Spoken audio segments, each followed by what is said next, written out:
Right, yeah, are you happy with that? I can take this all out anyway. Right. Yeah, that's good. Yeah.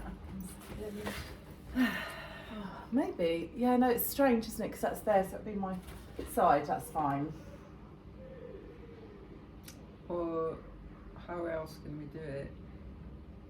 I can sit more, we can both be more profile.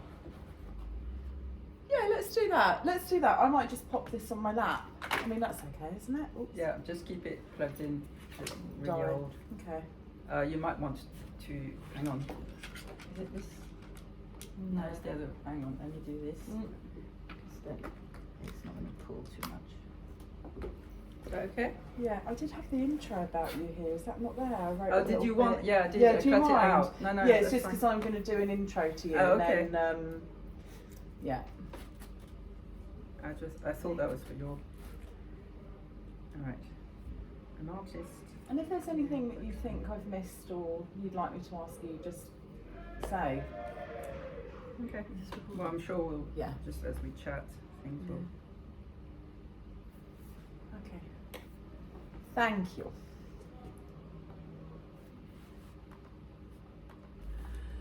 Okay, hello everyone, it's Rosanna, editor of South East London blog, and today I am here with Marie Lenclos.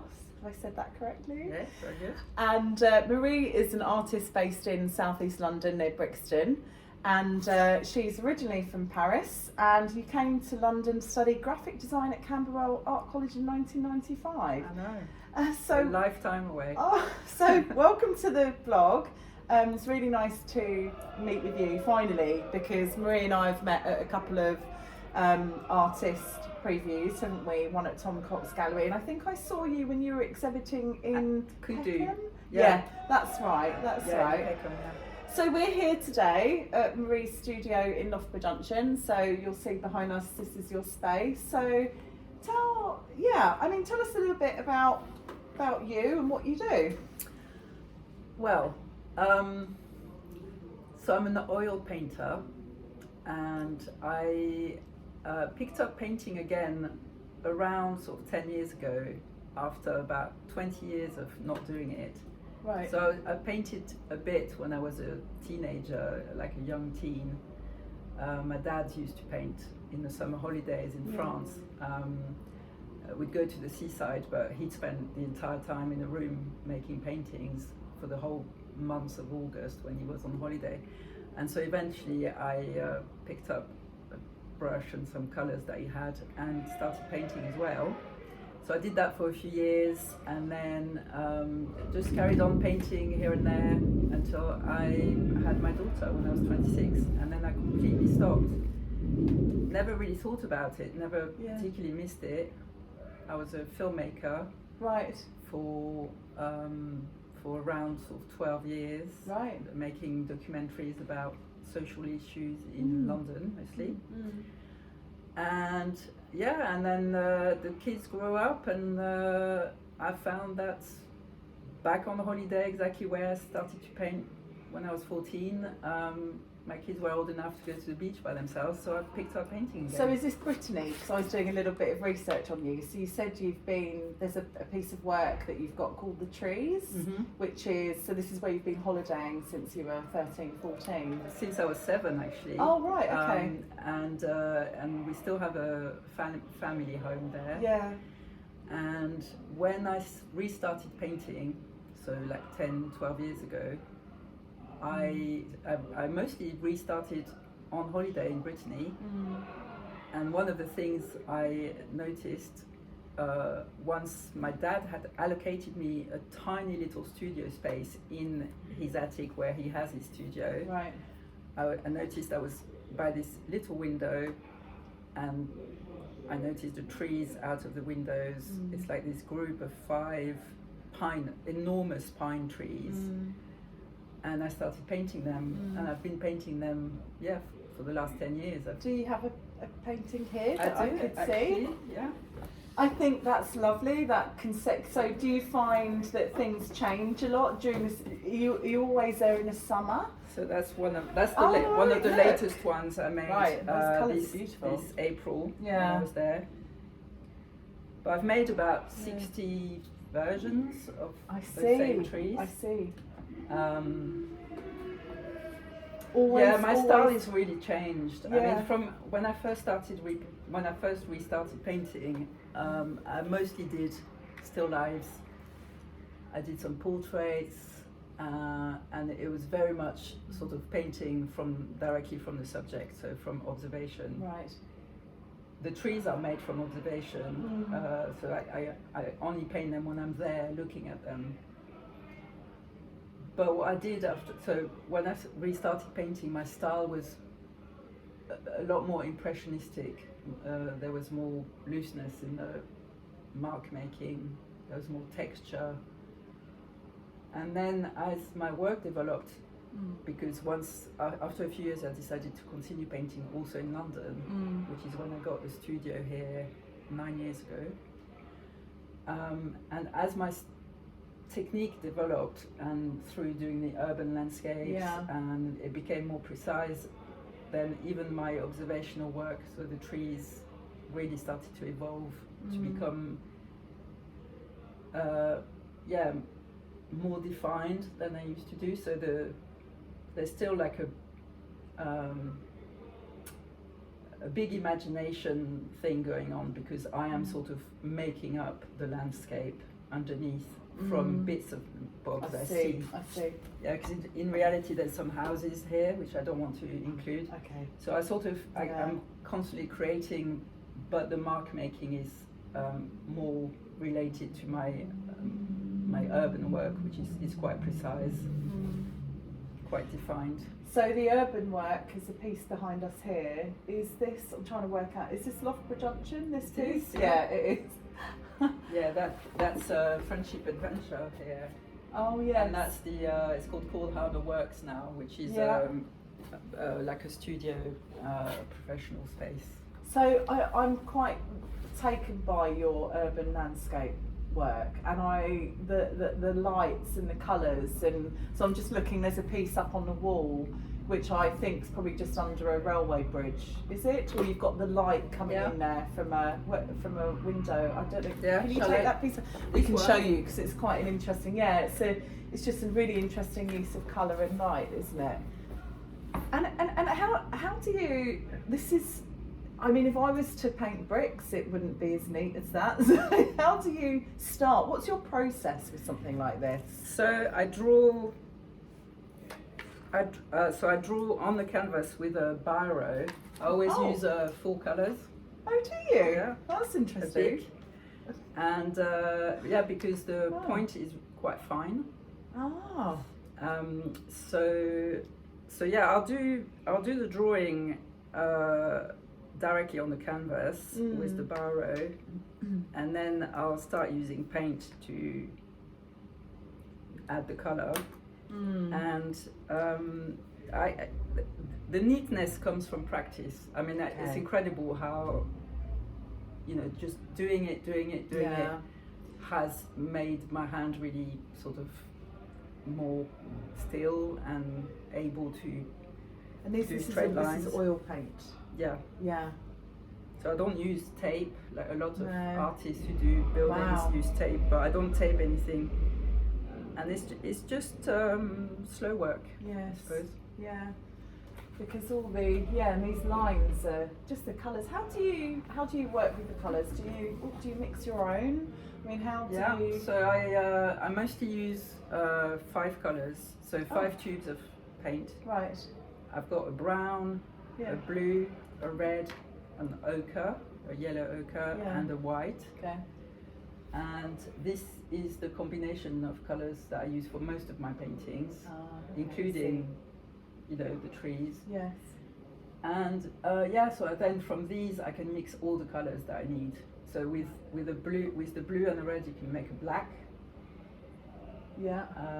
And then, then you add a bit of white, and you'll get something that's sort of dark grey, and then you add a bit of yellow and you'll get a warm brown. I mean, it's just illimited, the combinations you can make with just mixing your colours. And I mean, this one in particular, there's a really nice gradient in the underbridge, and that's just starting with the color, and sort of you So apply it, smooth. and then you change like tiny gradients of color Yeah. and then you sort of smooth it together, and then you keep going. In the lights and the shadow, like the light here, just on the side of that house. Yeah, so Yeah. with my urban works, Yeah. I'm really looking for capturing the light, Yes. because that's really what arrests me when I'm walking around. It's what Yeah. stops me in my tracks, and therefore I use photography as a starting point for my urban works, because I'm really just capturing a moment in time. The light, you know, the shadows, the lights have to be good. Like in this one, you were saying, so this is under a railway bridge, and this is the light projected through the railings of the bridge, and that's what creates. I see. Yeah. Yes, oh yes, I can see here. Where is that? That's in just round the corner Oh. in Loughborough Junction. So you get your inspiration for the urban landscape series just from walking around in London, just from down the road, and Yeah, mostly down the road, because I don't Oh, go. yeah. I don't go anywhere because I'm always working. So it's a lot between my house and here, or between Yeah. here and where I go for lunch, or between here and going shopping in Brixton or whatever. Yeah. So yeah, my world is very, very small, very limited. There's a place in Brixton when the sun's setting. If you're up on the train station, and I've seen this a few times, the light against some of the buildings Yeah. there. If you're on this, Yeah, if you're on this side, like you're looking over towards a dog star almost. Yeah. There's a beautiful. The light is beautiful at a certain Yeah. time in the evening, and I remember Yeah. I've taken a few pictures of that. And when it hits Yeah. the wreck, the Brixton wreck, Yeah. Yeah. and that red brick, Yeah. when the light hits that, like the evening light, like you say, it's just Yeah. amazing, isn't it? Yeah. So yeah, I get caught by the beauty of the everyday, Yeah. and that's my motivation. That's my inspiration. Yeah. I mean, how I don't know. I mean, I don't know. How long would you carry a series on for? So, for example, with the urban, do you think you'll continue with that? You've got the trees. Is there something else that you're There's thinking of no- I doing, mean, or That is it just I what don't have a takes you? plan. Yeah, I don't have no a plan. So I'm doing a very small painting at the moment. Yeah. Oh, I see. Which is another series I've been doing. Like So yellow. Oh my god. well, no, well Delicious, that will that's the change. like undercoat.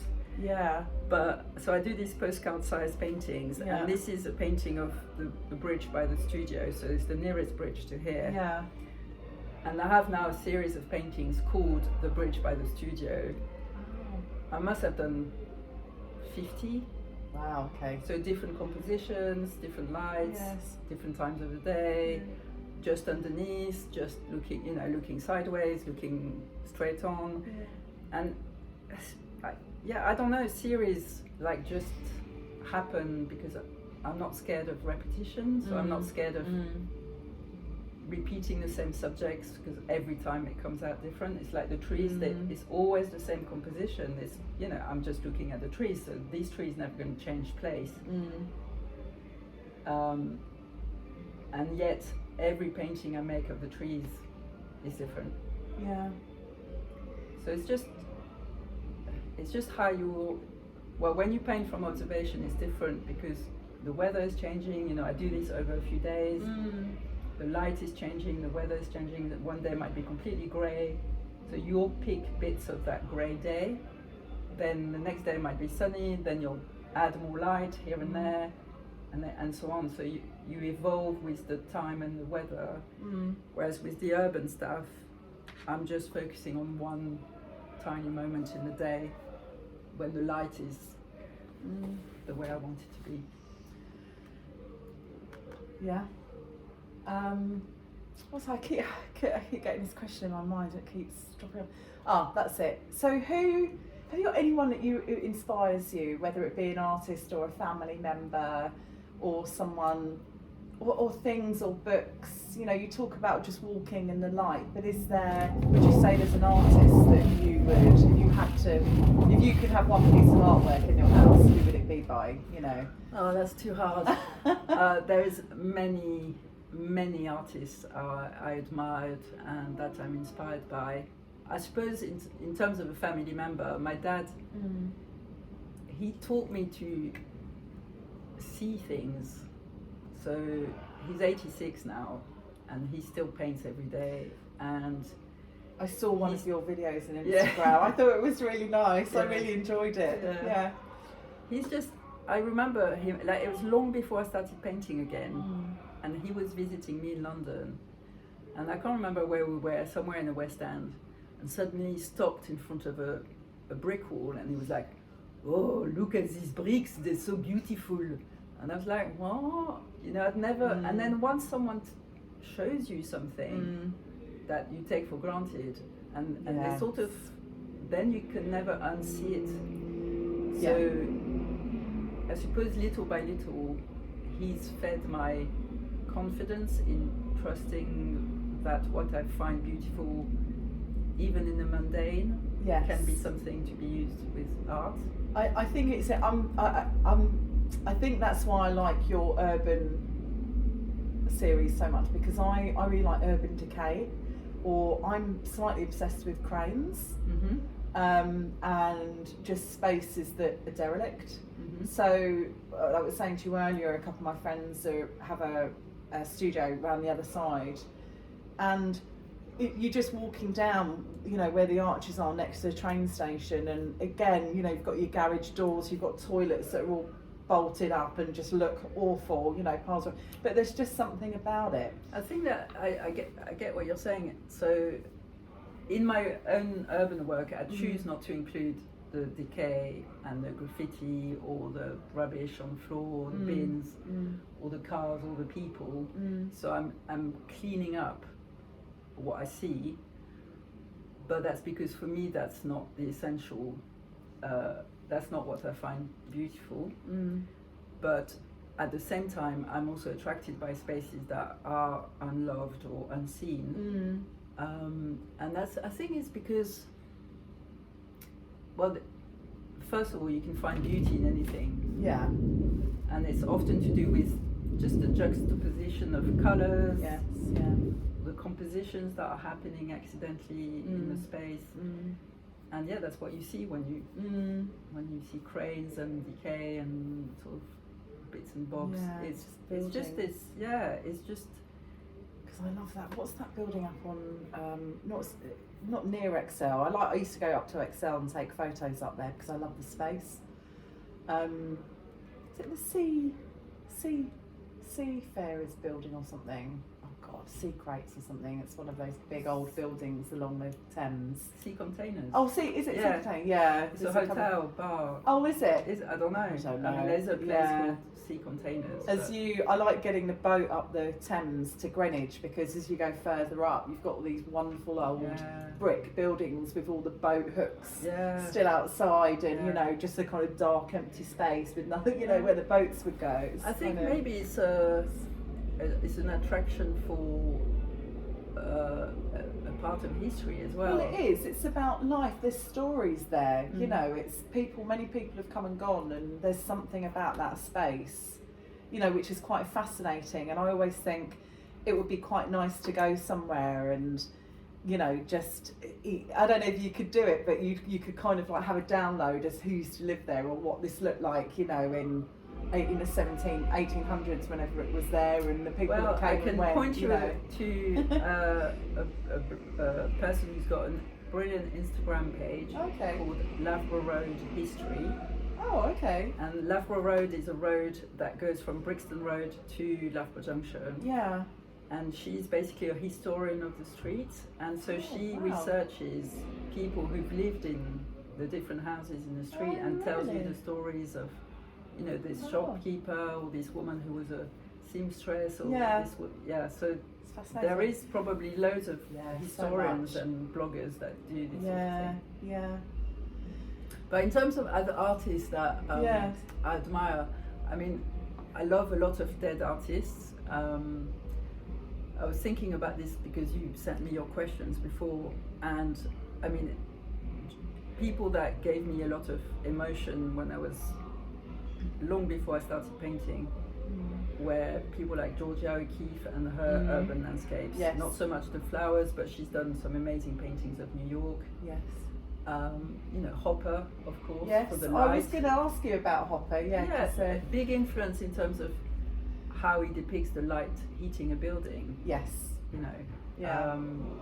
But also Algernon Newton, who's an Okay. English painter from the early 20th century, I think, who also painted urban landscapes from London, and just, yeah, it's really beautiful. Uses light in a really lovely way.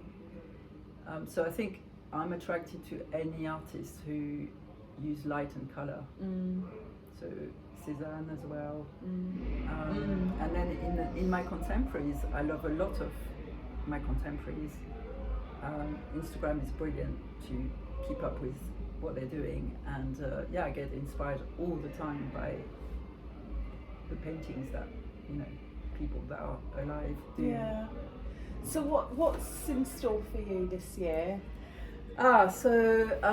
Well, next weekend, the 11th and 12th of May, I'm doing the Dulwich Open House, Yes. which is an annual event that I really love because it's one of the first events that I started to exhibit at about, I think it was 2017, the first time I did an open house.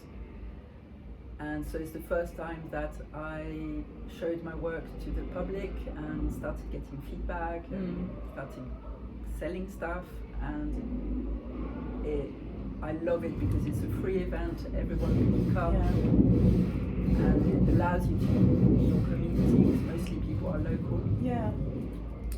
So I'm doing that, which I'm very excited about. And then in June I've got a show at Copper Beach Cafe next to Jack's Sports Club in North Dulwich. Yes. Yeah.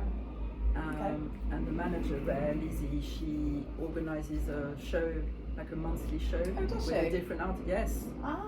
You should interview her. Yeah, that would be really interesting. Lizzie Summerskills. I Yeah. can send you her details. I recognise that name. Yeah, she's really incredible at. Basically, the cafe is a really nicely designed space. Yes. And there's quite a lot of white walls, and every month there's a different artist or group of artists that exhibit for free in that space. Oh, that's good to know. Really And good. when are you going to be there? So the whole month of June. Yeah, are you going to have an opening thing? Yes, it's the 5th of June. Just so excited Yeah, as I come and please see your bigger come. pieces. Well, actually, they're not going to be big pieces because trying to keep the prices a bit low for that space, because it's you know, people are going next door to the sports club to have a swim or take their children to judo or whatever. They don't have in mind to spend thousands of pounds on an artwork, but they might see something that's sort of reasonably priced and think, okay. So I'm doing a series of 9 urban paintings of that size, and I'm exhibiting with a very young 23-year-old French artist called Aldo de Silvestri. I'll give you the details. Yes, please. And he's also a figurative painter, and he's going to be presenting a series of still lives and interior paintings. Lovely. So I'm doing Look that. forward to that. Yeah. Now, one last question to wrap up this lovely chat. Myself, I like to dabble now and again in art. I did do my GCSE and I was going to do my A-level, but I rebelled and, you know, kind of went off on another route. But I like to dabble, so I'll go to life drawing classes, or I do things like this, and I talk to people like you because I just feel very passionate about it, and it's nice I feel very humbled to be invited into your space today, so I've really enjoyed that. To be doing art. Yeah. I mean, I think, so your question that you sent me was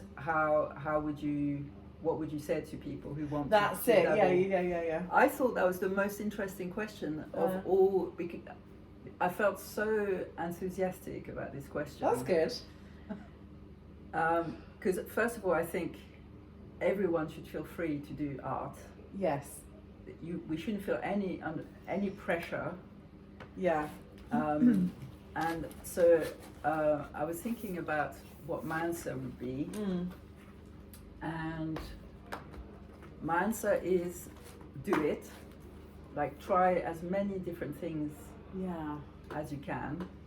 You know, it could be a sewing class, it could be a ceramics class, it could be printmaking.